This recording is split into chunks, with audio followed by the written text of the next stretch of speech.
a serial killer is feeding people to sharks. That's all you need to know about Dangerous Animals, 2025 movie from Sean Byrne.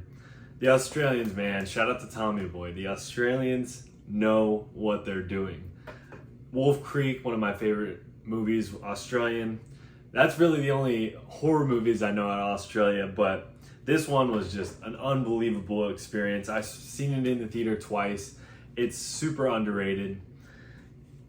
It follows Jay Courtney, who is from Suicide Squad. He steals the show as Tucker, a sadistic serial killer who feeds his victims to sharks and records it.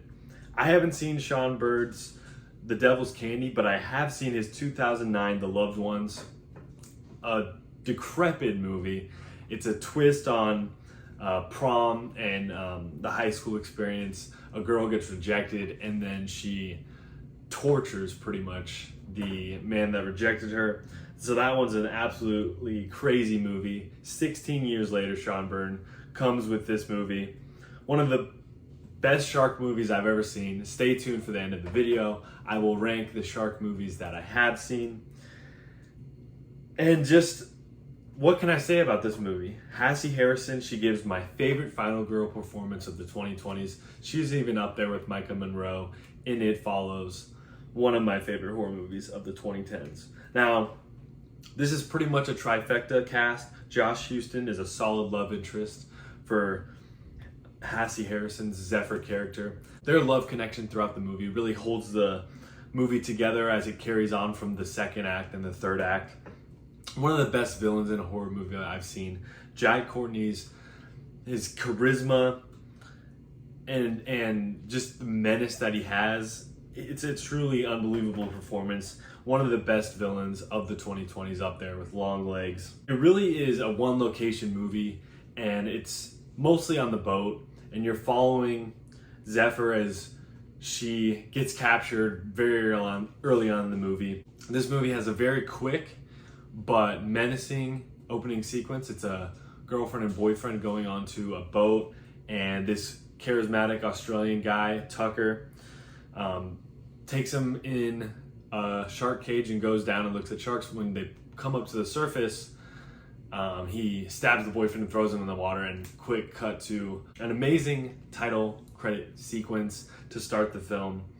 We are in a beach town in the coast of Australia, and we follow Zephyr as she meets Josh Houston's character at a convenience market, and she steals a ice cream cone, and he kind of gets her on it, like he's trying to see if she has jumper cables, and she rejects him in the store. But then later they're able to spark a bit of a romance, and she's one of those characters that has a little bit of a troubled past, doesn't really trust anybody, is sort of the rebel of her family, and he seems to just spark a connection in her that he sees something in her. It is a little bit forced because when she goes missing, he does go to the police and try to figure out where this girl went, when realistically they really had only known each other for a day, which is funny because the police don't go looking after Zephyr because they just think that the guy,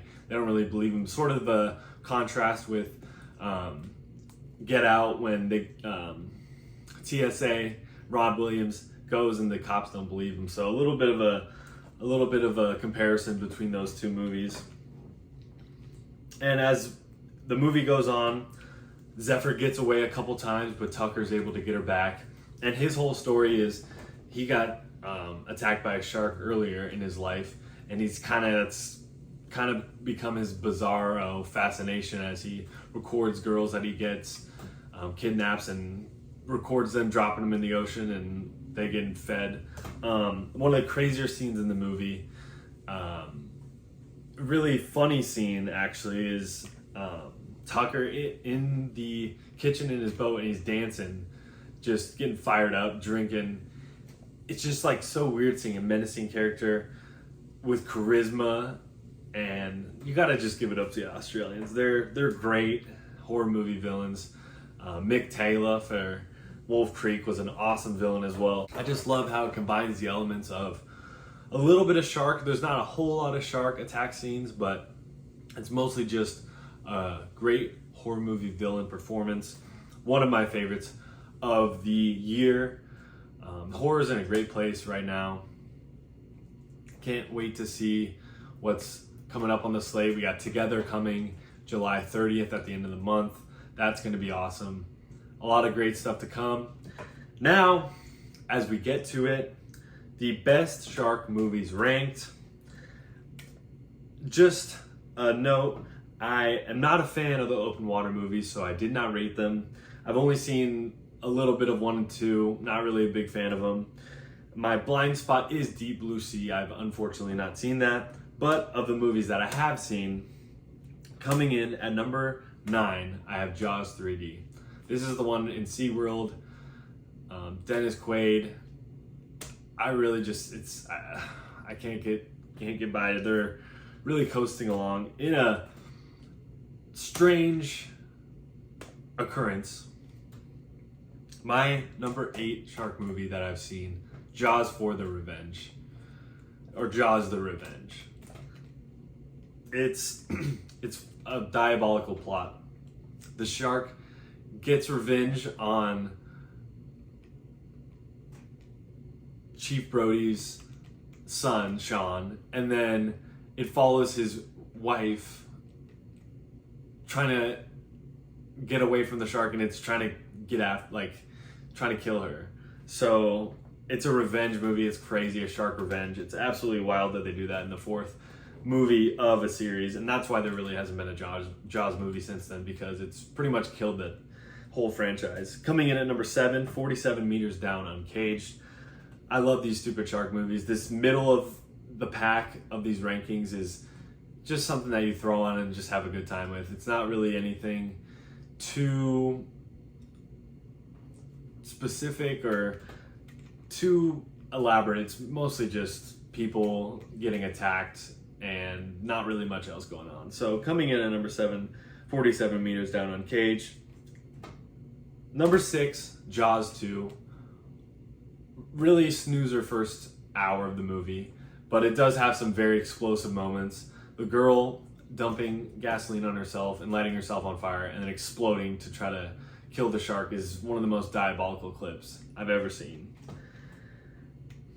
Coming in at number 5, The Meg. I have unfortunately not seen Meg 2, but I did see The Meg, and that was really cool. Just the Megalodon being introduced as a thing that was previously in existence is really cool. And you know, Jason Statham, he knows what he's doing with the action movie genre. The go-to video on demand action movie star that we have. Coming in at number 4, 47 Meters Down. Great premise.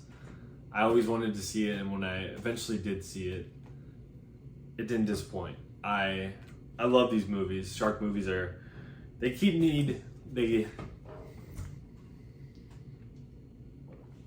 just need to keep being in rotation. Dangerous Animals comes in at number 3. Just couldn't quite get ahead of the first 2 movies that I had on this list, but it's right there. It's one of the best horror movies of the 2020s. One of the best horror movie villains of the 2020s. That I can say as a fact. But it just couldn't quite get ahead of The Shallows at my number 2. Blake Lively, Steven the Seagull. Great use of that. Just an unbelievably brutal performance by Blake Lively. One of my favorite movies of the 2010s.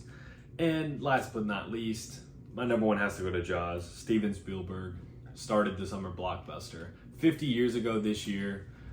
It's quite fitting that it's still must watch on 4th of July and in the summer.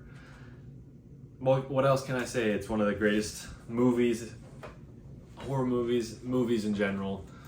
50 years later, it still resonates more than ever. Although Bruce the Shark is very not as menacing, but you still got to give it to the suspense that's created, the dolly zoom, all that. It's an iconic movie. This has been it for Shark Talk here on the Justin Rombo Show. We are coming soon with a new logo, new design. Stay tuned for that. Let me know in the comments below what movies you want me to cover next. Sports is just around the corner, but until then, I'll be covering movies, TV along the way. Stay tuned for more, and thanks for watching. Let me know what you think of the new location, new design, and we'll have more coming for you in the future. Thanks for watching.